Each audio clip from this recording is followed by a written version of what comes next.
Perubahan apa maksudnya? Perubahan istilah. Dulu mula-mula ada namanya pendidikan masyarakat, terus berubah lagi menjadi pendidikan luar sekolah, berubah lagi menjadi pendidikan non formal dan informal. Nah, kalau kita lihat berdasarkan undang-undang pendidikan nasional, undang-undang sistem pendidikan nasional, itu istilah itu hanya 3 jalur dan jenjang pendidikan itu: pendidikan formal, pendidikan non formal, dan pendidikan informal. Kan itu? Jadi pendidikan luar sekolah itu adalah bahagian dari pendidikan yang diatur, yang sudah ditetapkan oleh oleh pihak kementerian sebagai pendidikan di luar sekolah, pendidikan sepanjang hayat atau long life education, tinggalan life-nya nih ya, life education.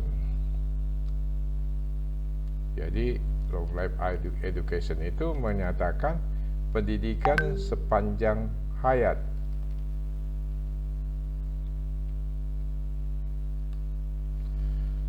Pendidikan non formal itu juga disebut sekarang ini, kalau kita lihat undang-undang pendidikan, ada juga pendidikan perbaikan atau recurrent education, ada juga istilah pendidikan masyarakat atau community education, dan banyak lagi istilah-istilah untuk pendidikan luar sekolah. Jadi kita jangan terperangkap dengan istilah, tapi kita tahu ruang lingkup pendidikan luar sekolah itu adalah selain pendidikan sekolah. Pendidikan sekolah itu apa ciri-cirinya? Apa ciri-cirinya pendidikan sekolah itu? Kalau kita lihat pendidikan formal itu menurut pasal 1 ayat 6 Peraturan Pemerintah Nomor 17 Tahun 2010 tentang pengelolaan pendidikan, jalur pendidikan mempunyai jenjang pendidikan yang jelas.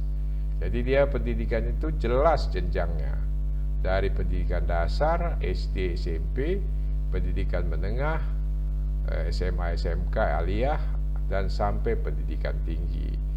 Pendidikan tinggi ini ada perguruan tinggi yang namanya akademi, ada yang namanya sekolah tinggi, ada yang namanya universitas, ya. Tapi itu namanya semuanya ditempuh secara formal. Lulusannya diakui baik secara nasional maupun internasional. Nah, itu kalau pendidikan formal.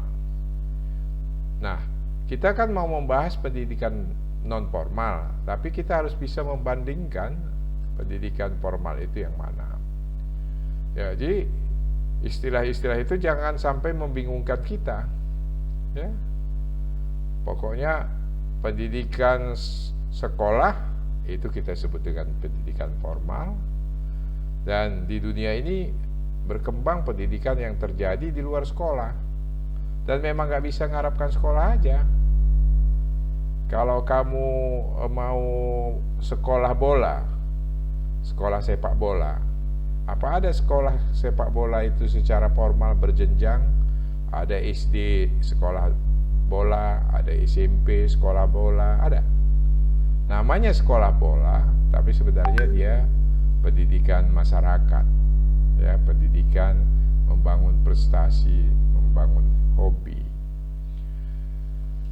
Sampai di sini sudah cukup jelas pendidikan luar sekolah itu apa? Jelas Pak, jelas. Ya, coba Anggara kemukakan lagi, apa tadi kira-kira bahasa yang berbeda?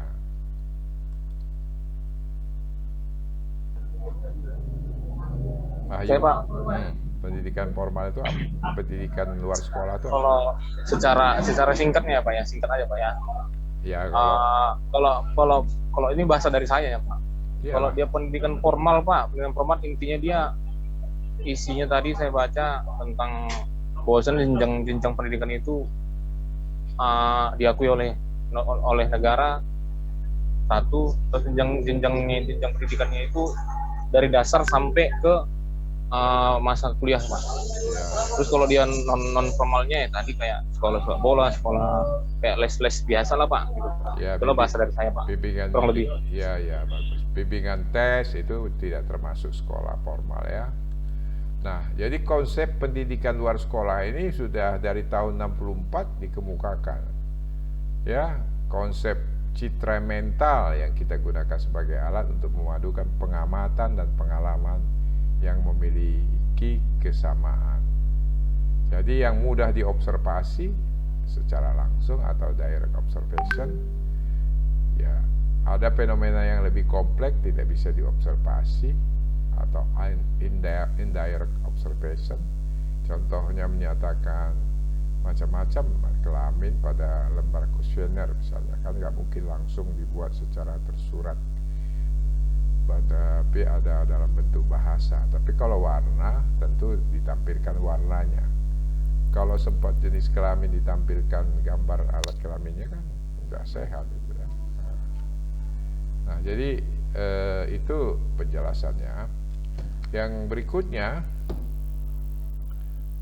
pendidikan formal itu kalau kita lihat, coba baca dulu apa kira-kira itu pemahamanmu.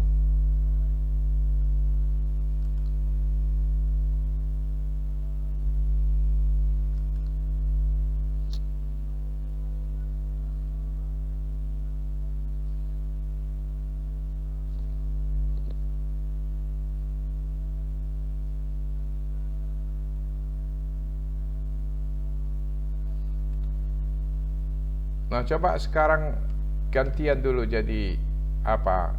Jadi hostnya. Pandu dulu. Maaf Pak, suaranya nggak kedengaran Pak. Coba gantian dulu jadi host. Dipandu dulu sama siapa? Ya.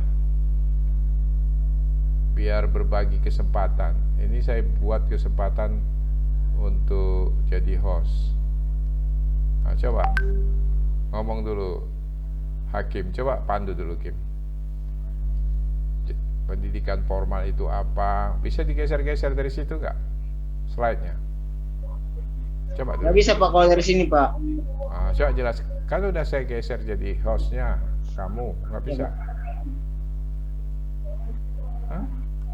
Pendidikan formal ialah pendidikan ini merupakan pendidikan yang diselenggarakan di sekolah-sekolah pada umumnya. Menurut pasal 1 ayat 6 Peraturan Pemerintah Nomor 17 Tahun 2010 tentang pengelolaan dan penyelenggaraan pendidikan. Jalur pendidikan ini mempunyai jenjang pendidikan yang jelas, mulai pendidikan dasar, pendidikan menengah, sampai pendidikan tinggi. Jalur pendidikan ini adalah yang paling umum dan sering ditempuh di Indonesia, mengingat sifatnya yang formal dan lulusannya diakui secara nasional baik internasional. Ya. Terus? Ya itu dia Pak. Halo.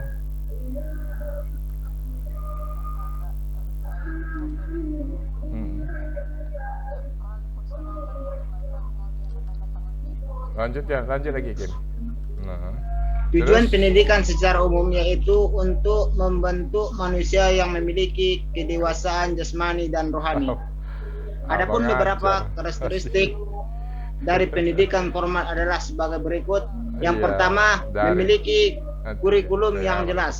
Yang kedua, memberlakukan syarat tertentu bagi peserta didik.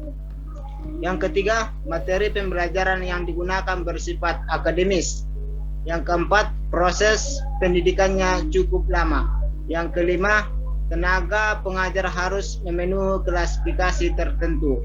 Yang keenam, penyelenggaraan pendidikan berasal dari pihak pemerintah maupun swasta.